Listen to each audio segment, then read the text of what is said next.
മൂത്രം ഒഴിക്കുമ്പോൾ ഭയങ്കര വേദന, അല്ലെങ്കിൽ അടിവയറിന് വേദന, മൂത്രത്തിനൊരു ദുർഗന്ധം, ഇടയ്ക്കിടയ്ക്ക് ഒഴിക്കണമെന്നുള്ള തോന്നൽ, ഇങ്ങനെ പല ലക്ഷണങ്ങളായിട്ട് നമ്മുടെ അടുത്ത് പേഷ്യൻസ് വരാറുണ്ട്. ഇതിനോടൊപ്പം തന്നെ പനിയും കുളിരും ഒക്കെ നിൽക്കുകയാണെങ്കിൽ നമ്മൾ യൂറിൻ റുട്ടീനാണ് ടെസ്റ്റ് ചെയ്യാറ്. അപ്പം നോക്കിക്കഴിഞ്ഞ് കഴിഞ്ഞാൽ മിക്ക ആൾക്കാർക്കും മൂത്രത്തിൽ പഴുപ്പ് അല്ലെങ്കിൽ യൂറിനറി ട്രാക്ട് ഇൻഫെക്ഷൻസ് കാണാറുണ്ട്. എന്താണ് യൂറിനറി ട്രാക്ട് ഇൻഫെക്ഷൻ വരാനുള്ള കാരണങ്ങൾ, എന്തൊക്കെയാണ് ലക്ഷണങ്ങൾ, നമുക്ക് എങ്ങനെ മാനേജ് ചെയ്യാം എന്നൊക്കെ നമുക്ക് ഡീറ്റെയിൽഡായി വീഡിയോയിലൂടെ നോക്കാം. ഞാൻ ഡോക്ടർ പ്രിയ, Q1B ഹെൽത്ത് കെയറിലെ ഹോമിയോപ്പതിക് ഫിസിഷ്യനാണ്. യൂറിനറി ട്രാക്ട് ഇൻഫെക്ഷൻ എന്ന് പറയുമ്പോൾ എന്താണ് യൂറിനറി ട്രാക്ട്? നമുക്കറിയാം, നമ്മുടെ ശരീരത്തിലെ രക്തത്തിനെ മുഴുവൻ കിഡ്നി അരിക്കുകയും അത് വേസ്റ്റായിട്ട് പുറന്തള്ളുന്നതാണ് യൂറിൻ അല്ലെങ്കിൽ മൂത്രം. അപ്പോൾ കിഡ്നിയിൽ നിന്ന് തുടങ്ങി അത് യൂറേറ്റർ വഴി നമ്മുടെ മൂത്രസഞ്ചിയിൽ അല്ലെങ്കിൽ യൂറിനറി ബ്ലാഡറിലെത്തുന്നു. അവിടെ നിന്ന് ചെറിയ ട്യൂബായി യുറീത്ര വഴി പുറത്തേക്ക് പോകുന്നു. അതാണ് ഒരു നോർമൽ പാത്വേ. ഇവർക്ക് എന്തെങ്കിലും രോഗങ്ങൾ വന്നിട്ടുണ്ടെങ്കിൽ പ്രധാനമായിട്ടും മൂത്രസഞ്ചിക്കും വരുന്ന രോഗത്തെയാണ് നമ്മൾ യൂറിനറി ട്രാക്ട് ഇൻഫെക്ഷൻ എന്ന് പറയും. ഈ ഒരു കണ്ടീഷൻ കൂടുതലായിട്ടും സ്ത്രീകളിലാണ് കാണാറ്. ഒരു പുരുഷന്മാരെ വെച്ചാണെങ്കിൽ ഒരു 30 മടങ്ങ് ചാൻസസ് സ്ത്രീകൾക്കാണ് കൂടുതലായിട്ടുള്ളത്. കാരണം യുറീത്രയുടെ നീളം എന്ന് പറയുന്നത് പുരുഷന്മാർക്കേക്കാളും സ്ത്രീകൾ വളരെ ചെറുതാണ്. അതുകൊണ്ട് തന്നെ പെട്ടെന്ന് ബാക്ടീരിയൽ ഇൻഫെക്ഷൻസോ അല്ലെങ്കിൽ മറ്റ് ഇൻഫെക്ഷൻസോ ഒക്കെ പെട്ടെന്ന് വരാൻ കാരണമാകും. അപ്പം ഇതാണ് പ്രധാനമായിട്ടും സ്ത്രീകൾക്ക് വരാനുള്ള കാരണങ്ങൾ. സ്ത്രീകളുടെ കേസ് എടുക്കുകയാണെങ്കിൽ ജീവിതത്തിൽ 1-2 തവണയെങ്കിലും മൂത്രത്തിൽ പഴുപ്പ് വരാത്ത ആരും തന്നെ ഉണ്ടാവില്ല. അവരുടെ ലൈഫിൽ ഏതെങ്കിലും ഒരു സ്റ്റേജിലൊക്കെ ഈ ഒരു കണ്ടീഷൻസ് വന്നിട്ടുണ്ടാവും. അപ്പം ഒന്നാമതായിട്ട് മൂത്രത്തിൽ പഴുപ്പ് വരാനുള്ള ഒരു ബേസിക് കാരണം എന്ന് പറഞ്ഞാൽ നമ്മൾ കുടിക്കുന്ന വെള്ളത്തിൻ്റെ അളവ് കുറവാണെങ്കിൽ. ഇപ്പം പൊതുവേ നമുക്കറിയാം, ചൂട് കാലത്തൊക്കെ നമുക്ക് ഒരു വിയർക്കുന്നുണ്ടെങ്കിലും കുറച്ചെങ്കിലും വെള്ളം കുടിക്കും. മഴക്കാലമാകുമ്പോൾ നമ്മുടെ വെള്ളം കുടിയുടെ അളവ് കുറയുന്നുണ്ട്. നമ്മുടെ വെള്ളം കുടിയുടെ അളവ് കുറയുമ്പോൾ മൂത്രത്തിൻ്റെ ഔട്ട്പുട്ടും കുറയും. മൂത്രത്തിൻ്റെ ഔട്ട്പുട്ട് കുറയുക എന്ന് പറയുമ്പോൾ നമ്മുടെ ശരീരത്തിൽ പല ടോക്സിൻസ് ആയിട്ടുള്ള ബാക്ടീരിയകൾ പുറത്തേക്ക് പോകുന്നില്ല. അപ്പം അത് നമുക്ക് വീണ്ടും വീണ്ടും വീണ്ടും ഇൻഫെക്ഷൻസ് ഉണ്ടാവുകയും ഈ പറഞ്ഞ ലക്ഷണങ്ങളൊക്കെ പ്രസൻറ്റ് ചെയ്യുകയും ചെയ്യും. ഇതെല്ലാം തന്നെ നമ്മുടെ ആമാശയത്തിൽ നിന്നോ കുടലിൻ്റെ ഏതെങ്കിലും ഭാഗത്തൊക്കെ ഉണ്ടാകുന്ന ഇൻഫെക്ഷൻസ്, ക്ലബ്സീലിയ, ന്യൂമോണിയ പോലെയുള്ള ഇൻഫെക്ഷൻസ് ഒക്കെ സ്പ്രെഡ് ചെയ്ത് വരാനുള്ള ചാൻസ് വളരെ കൂടുതലാണ്. ഈക്കോളയാണ് ഏറ്റവും കൂടുതൽ ഇൻഫെക്ഷൻസ് യൂറിനറി ട്രാക്റ്റിൽ ഉണ്ടാക്കുന്നത്. അപ്പോൾ ഇവയൊക്കെ കൂടുതലായിട്ട് വരാനുള്ള കാരണങ്ങളാണ്. ഇനിയിപ്പോൾ നമ്മൾ വെള്ളം കുടിക്കുന്നത് കുറവാണ്, അതുപോലെ തന്നെ നമ്മൾ മൂത്രം ഒഴിക്കുന്നത് നമ്മൾ കൂടുതലും പിടിച്ച് വെക്കട്ടെ. ഇപ്പോൾ നമ്മൾ എവിടെയെങ്കിലും യാത്ര പോവുകയാണ്, അല്ലെങ്കിൽ നമ്മൾ ജോലിക്ക് പോകുന്ന സമയത്ത് ഒക്കെ നമുക്ക് കൂടുതലും ആ ഒരു ഏരിയ നോക്കിയിട്ട് നമ്മൾ പറയും ഇപ്പോൾ വേണ്ട, വീട്ടിൽ പോയിട്ട് മൂത്രം ഒഴിക്കാമെന്ന് പറഞ്ഞ് പിടിച്ച് വെക്കുന്ന ശീലമുള്ളവരാണെങ്കിൽ ഇങ്ങനെ മൂത്രം നിൽക്കുന്നതിൻ്റെ ഭാഗമായിട്ട് നമുക്ക് മൂത്രത്തിൽ പഴുപ്പ് പെട്ടെന്ന് വരാം. ഇതല്ലാതെ തന്നെ എന്തെങ്കിലും സ്റ്റോണൊക്കെ ഉണ്ട് കിഡ്നിയിൽ, അപ്പോൾ നമ്മുടെ ആ അല്ലെങ്കിൽ യൂറിറ്ററിലോ എവിടെയെങ്കിലുമൊക്കെ ഒരു സ്റ്റോൺ ഉണ്ടെങ്കിൽ ആ ഒരു സ്റ്റോൺ ഈ ഒരു യൂറിൻ്റെ ഔട്ട്ഫ്ലോ ബ്ലോക്ക് ചെയ്യും. അത് ഇൻഫെക്ഷൻസിൽ വരാൻ ചാൻസ് ഉണ്ട്. ഇനിയിപ്പോൾ പ്രഗ്നൻസി പോലെ അല്ലെങ്കിൽ മറ്റ് എന്തെങ്കിലും ഗർഭാശയ മുഴകളോ അല്ലെങ്കിൽ എന്തെങ്കിലും ആമാശയത്തിലുള്ള ഗ്രോത്തോ, ഇതൊക്കെ നമ്മുടെ ആ ഒരു ബ്ലാഡറിനോ അല്ലെങ്കിൽ ആ ഒരു ഏരിയയ്ക്ക് കംപ്രഷൻ ഉണ്ടാക്കുന്നതിൻ്റെ ഭാഗമായിട്ട് യൂറിനറി ഔട്ട്ഫ്ലോ കുറയുന്നത് കാണാം. അതുകൊണ്ട് നമുക്ക് യൂറിനറി ട്രാക്ട് ഇൻഫെക്ഷൻസ് കൂടുതലായിട്ട് വരുന്നത് കാണാം. ഇതൊക്കെയാണ് ചില കാരണങ്ങൾ. ഇതോടൊപ്പം തന്നെ ഇപ്പോൾ സ്ത്രീകളിൽ ഈ ഗർഭാശയ മുഴകൾ പോലെ തന്നെ പുരുഷന്മാരിലാണെങ്കിൽ ചാൻസ് വളരെ കുറവാണ്. എന്നാലും വരികയാണെങ്കിൽ പ്രോസ്റ്റേറ്റ് എൻലാർജ്മെൻറ്റ് അല്ലെങ്കിൽ പ്രോസ്റ്റേറ്റ് ഗ്രന്ഥിക്കൊക്കെ വീക്കമുള്ള പുരുഷന്മാർക്കും ഇങ്ങനെ റിക്കറൻ്റ് ആയിട്ട് ഇൻഫെക്ഷൻസ് വരാം. ഇപ്പോൾ സ്ത്രീകളിൽ അതുകൂടാതെ തന്നെ യോനി ഭാഗത്തിൽ വജൈനൽ ഇൻഫെക്ഷൻസോ വെള്ളപ്പോക്ക് പോലെയുള്ള ബുദ്ധിമുട്ടുള്ളവർക്കും ഈ UTIയുടെ ലക്ഷണങ്ങളോ അല്ലെങ്കിൽ UTI ഒക്കെ നമുക്ക് കാണിക്കാറുണ്ട്. ഇനിയിപ്പോൾ ഇതൊന്നും കൂടാതെ തന്നെ നമുക്ക് മദ്യപാനം പോലെയുള്ള ശീലങ്ങൾ അല്ലെങ്കിൽ ഒരുപാട് കോള പോലുള്ള ഡ്രിങ്ക്സ്, കഫീൻ അടങ്ങിയ ഡ്രിങ്ക്സ്, കാപ്പി, ചായ ധാരാളം കുടിക്കുന്നവരാണെങ്കിൽ നമ്മുടെ ശരീരത്തിൽ നിന്ന് വേണ്ട വെള്ളം കിട്ടാതെ ഡീഹൈഡ്രേറ്റഡ് ആവും. അതിൻ്റെ ഭാഗമായിട്ടും പെട്ടെന്ന് നമുക്ക് യൂറിനറി ട്രാക്ട് ഇൻഫെക്ഷൻസ് വരുന്നത് കാണാം. ഇനി ഇതല്ലാതെ തന്നെ വൃക്കയിൽ മറ്റ് രോഗങ്ങൾ എന്തെങ്കിലും ഉള്ളവരാണെങ്കിൽ, പാരമ്പര്യമായിട്ട് വൃക്കയ്ക്ക് ഇൻഫെക്ഷൻസോ അങ്ങനെ എന്തെങ്കിലും രോഗങ്ങളുള്ളവർ അല്ലെങ്കിൽ പ്രമേഹ രോഗികളിൽ ഒരുപാട് പേരിലും കാണുന്ന ഒന്നാണ് മൂത്രത്തിൽ പഴുപ്പ് വരുന്നത്. കാരണം പ്രമേഹ രോഗികളുടെ ബ്ലഡ് എടുക്കുകയാണെങ്കിൽ അതിൽ ഗ്ലൂക്കോസ് കണ്ടന്റ് വളരെ കൂടുതലാണ്. അപ്പോൾ 1-2 ബാക്ടീരിയ കയറിയാൽ മതി, അത് പെട്ടെന്ന് ഈ ഒരു ഗ്ലൂക്കോസ് എടുത്ത് മൾട്ടിപ്ലൈ ചെയ്യുകയും അത് പെട്ടെന്ന് നമുക്ക് ഇൻഫെക്ഷൻസ് ഉണ്ടാവുകയും ചെയ്യും. അപ്പോൾ അവർക്ക് ഇൻഫെക്ഷൻ ഉണ്ടാകുമ്പോൾ തന്നെ ചിലപ്പം അവരെ തന്നെ അറിയാതെ പോകും, ആ ഒരു വേദന, ഒരു സെൻസേഷനൊന്നും അറിയില്ല. അതുപോലെ തന്നെയാണ് അവർക്ക് ഈ പ്രമേഹ രോഗികൾക്ക് ഈ നാഡികളെ ഒരുപാട് ബാധിച്ചു കഴിഞ്ഞിട്ടുണ്ടെങ്കിൽ യൂറിനറി ബ്ലാഡറിൽ നിന്ന് മൂത്രം നിറഞ്ഞു എന്നൊരു സിഗ്നൽ യുറീത്രയിലോട്ട് എത്താതെ വരികയും അല്ലെങ്കിൽ നമ്മുടെ തലച്ചോറിലോട്ട് പോവാതെ വരികയും നമുക്ക് മൂത്രം ഒഴിക്കണം എന്നുള്ളൊരു തോന്നലുണ്ടാവില്ല. അങ്ങനെ തോന്നലില്ലാത്തത് കൊണ്ട് തന്നെ മൂത്രം ഒഴിക്കാതെ വരികയും അത് കെട്ടിക്കിടന്നിട്ടും അങ്ങനെ ഒരു കണ്ടീഷനും ഉണ്ടാവാറുണ്ട് ഈ പ്രമേഹ രോഗികൾക്ക്. അവർക്ക് നാഡിയൊക്കെ ബാധിക്കുന്ന ഒരു സ്റ്റേജ് എത്തുകയാണെങ്കിൽ. അപ്പം ഇതൊക്കെയാണ് നോർമലി ഒരു ഇൻഫെക്ഷൻസ് വരാനുള്ളൊരു ചാൻസസ്. അപ്പം മൂത്രത്തിൽ പഴുപ്പ് വരാനുള്ള കാരണങ്ങൾ എന്തൊക്കെയാണെന്ന് ഞാൻ പറഞ്ഞു. ഇനി നമുക്ക് ലക്ഷണങ്ങളോട്ട് വരികയാണെങ്കിൽ മൂത്രം ഒഴിക്കുമ്പോൾ ഭയങ്കര വേദനയായിരിക്കും, ഡിസ്യൂറിയ എന്ന് പറയും. അതുകൊണ്ട് ഫ്രീക്വൻ്റ് ആയിട്ട് മൂത്രം ഒഴിക്കാനുള്ള തോന്നൽ, മൂത്രം ഒഴിക്കാനൊന്നും ഉണ്ടാവില്ല പക്ഷെ ഭയങ്കരമായിട്ട് മൂത്രം ഒഴിക്കണം എന്നുള്ളൊരു തോന്നൽ അവർക്ക് തോന്നാറുണ്ട്. എപ്പോഴും പോവും, ബാത്റൂമിലൊക്കെ പോകും, പക്ഷേ മൂത്രം പോവില്ല. അതുപോലെ അടിവയറിന് ഭയങ്കരമായ വേദന, നമ്മൾ മസിൽ പെയിൻ പോലെയൊക്കെ അതികഠിനമായ വേദന പ്രസൻറ്റ് ചെയ്യുന്നത് കാണാം. ഇനി അടിവയറിന് വേദനയോടൊപ്പം തന്നെ അവർക്ക് ശരീരമാസകലം വേദന, ഭയങ്കരമായിട്ട് പനി ഉണ്ടാവും. കൂടുതൽ പനി എന്ന് പറഞ്ഞിട്ടുണ്ടെങ്കിൽ രാത്രിയായിരിക്കും. അതുപോലെ തന്നെ നല്ല വിറയലെന്ന് പറഞ്ഞാൽ ആ പേഷ്യൻ്റ് ചിലപ്പോൾ കംപ്ലയിൻറ്റ് ചെയ്യുന്നത് അവരുടെ കൈയും കാലും എടുത്തിട്ട് അടിക്കുന്ന പോലെ അവർ വിറയ്ക്കും. അവർക്ക് 1 2 ഒരു കട്ടിയുള്ള പുതപ്പ് തന്നെ മതിയാവും. അത്രയ്ക്ക് അധികമായിരിക്കും അവർക്ക് കുളിരും വിറയലുമായിട്ട് പ്രസൻറ്റ് ചെയ്യാറ്. ഇനി മൂത്രം എടുക്കുന്ന കേസ് എടുക്കുകയാണെങ്കിൽ നല്ല കലങ്ങിയായിരിക്കും പോവുക, നല്ല ഡാർക്ക് കളേർഡ് ആയിരിക്കും, കോൺസെൻട്രേറ്റഡ് ആയിരിക്കും, അതുപോലെ തന്നെ ദുർഗന്ധമായിട്ട് പ്രസൻറ്റ് ചെയ്യാറുണ്ട്. ഇതൊക്കെയാണ് യൂറിനറി ട്രാക്ട് ഇൻഫെക്ഷൻ വരുന്നവരിൽ കാണിക്കുന്ന ലക്ഷണം. ഇപ്പോൾ ഇത്രയും അധികം ഫീച്ചേഴ്സ് ഉണ്ടെങ്കിലും നമ്മൾ വിചാരിക്കും അല്ലെങ്കിൽ മൂത്രത്തിൽ പഴുപ്പ് എന്ന് പറയുമ്പോൾ ചെറിയൊരു കണ്ടീഷൻ ആണെങ്കിലും അത് കഠിനമായി നമുക്ക് ക്ഷീണം ഉണ്ടാക്കുന്ന ഒരു കണ്ടീഷൻ. കാരണം നമ്മുടെ ശരീരത്തിലെ ബാക്ടീരിയയുടെ ഗ്രോത്ത് ദിവസം ചെല്ലുന്തോറും മൾട്ടിപ്ലൈ ചെയ്തുകൊണ്ടേയിരിക്കും. പെട്ടെന്നായിരിക്കും ആ ഒരു ബാക്ടീരിയൽ ഗ്രോത്ത് കൂടി വരിക. അപ്പോൾ നമുക്ക് ബാക്കിയുള്ള ഫീച്ചേഴ്സൊക്കെ ബുദ്ധിമുട്ടാകും. നമ്മുടെ ബാക്കി ജനറൽ ഫീച്ചേഴ്സായിട്ട് ഉള്ള കാര്യങ്ങൾക്കൊക്കെ ബുദ്ധിമുട്ട് വരുന്നത് കാണാം.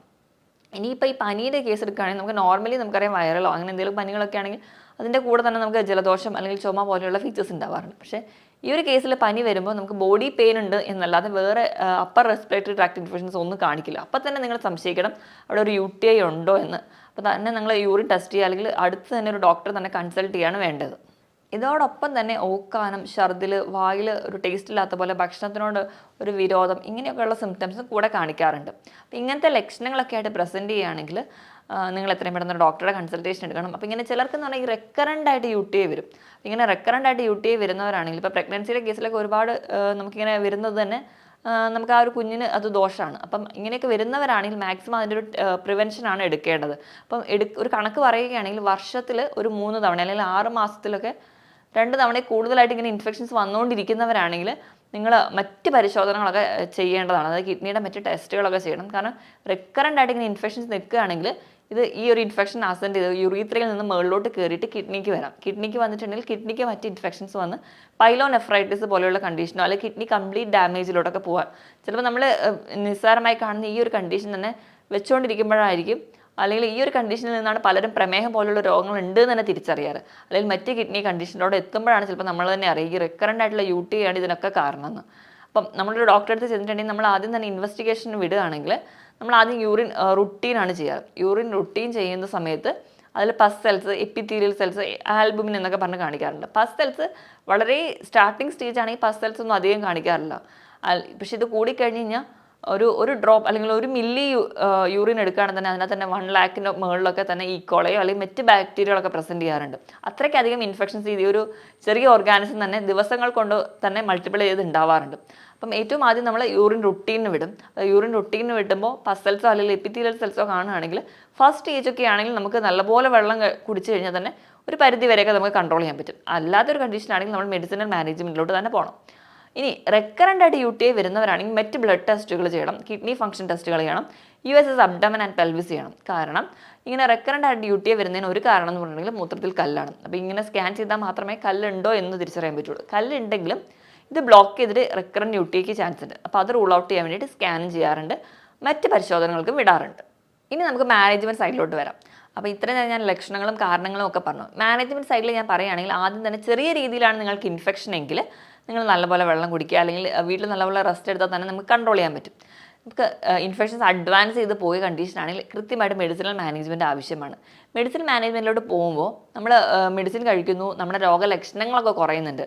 അപ്പോൾ തന്നെ നമ്മൾ മെഡിസിൻ സ്റ്റോപ്പ് ചെയ്യുകയാണെങ്കിൽ നിങ്ങൾ ഓർക്കുക നിങ്ങളുടെ യൂറിനറി ഇൻഫെക്ഷൻ, യൂറിനറി ബ്ലാഡറിൽ ഒരു ബാക്ടീരിയ അല്ലെങ്കിൽ ഒരു ഈക്കോളൈ ആണ് ഉള്ളതെങ്കിലും അത് പെട്ടെന്ന് തന്നെ വീണ്ടും മൾട്ടിപ്പിൾ ചെയ്യും. അപ്പോൾ എപ്പോഴും ഒരു ട്രീറ്റ്മെൻറ്റ് എടുക്കുമ്പോൾ യൂറിനറി ട്രാക്ട് ഇൻഫെക്ഷൻ്റെ കേസിലാണെങ്കിൽ ഒരു കോഴ്സ് കംപ്ലീറ്റ് ചെയ്യാൻ വേണ്ടി കൃത്യമായി തന്നെ ശീലിക്കുക. അങ്ങനെ ഉണ്ടെങ്കിൽ മാത്രമേ കൃത്യമായിട്ട് ആ ഇൻഫെക്ഷൻസ് കംപ്ലീറ്റ് ആയിട്ട് പുറത്ത് കളയാൻ പറ്റുള്ളൂ. ഇനി നമ്മൾ എന്തൊക്കെയാണ് ശ്രദ്ധിക്കേണ്ടതെന്ന് വെച്ചിട്ടുണ്ടെങ്കിൽ ഒന്നാമതായിട്ട് യൂറിനറി ട്രാക്ട് ഇൻഫെക്ഷൻസ് വരാതിരിക്കാൻ വേണ്ടി നമ്മൾ തന്നെ വ്യക്തി ശുചിത്വം പാലിക്കുക. അതായത് നമ്മൾ ഹൈജീൻ ആയിട്ടിരിക്കാൻ വേണ്ടി ശ്രദ്ധിക്കുക. നമ്മൾ ടോയ്ലറ്റിൽ പോയിട്ടാണെങ്കിലും വാഷ് ചെയ്യുമ്പോൾ എപ്പോഴും ഫ്രണ്ടിൽ നിന്ന് ബാക്കിലോട്ട് വാഷ് ചെയ്യാൻ വേണ്ടി ശ്രദ്ധിക്കുക. അപ്പം നമുക്ക് ഒരുപാട് മലദ്വാരത്തിൽ നിന്നൊക്കെ ഇൻഫെക്ഷൻസോ അല്ലെങ്കിൽ ബാക്ടീരിയകളൊക്കെ അകത്തേക്ക് കയറാതിരിക്കാൻ വേണ്ടി നമുക്ക് ശ്രദ്ധിക്കാൻ പറ്റും.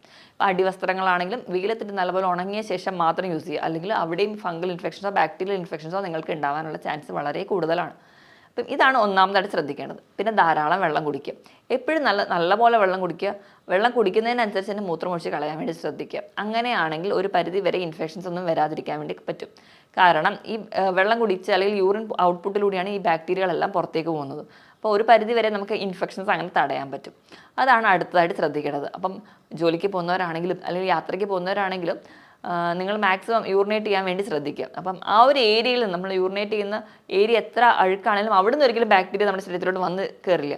പക്ഷേ നമ്മൾ പിടിച്ചു വെക്കുകയാണെങ്കിൽ പെട്ടെന്ന് തന്നെ യൂറിനറി ട്രാക്ട് ഇൻഫെക്ഷൻസ് വരികയും അത് നമുക്ക് റിക്കറൻ്റായി വരുമ്പോൾ അതിൻ്റേതായ ബുദ്ധിമുട്ടുകളും അത് മറ്റ് കോംപ്ലിക്കേഷൻസിലോട്ടും പോകും. അപ്പോൾ നിങ്ങൾ ആ ഒരു കാര്യം വേണ്ടി ശ്രദ്ധിക്കുക.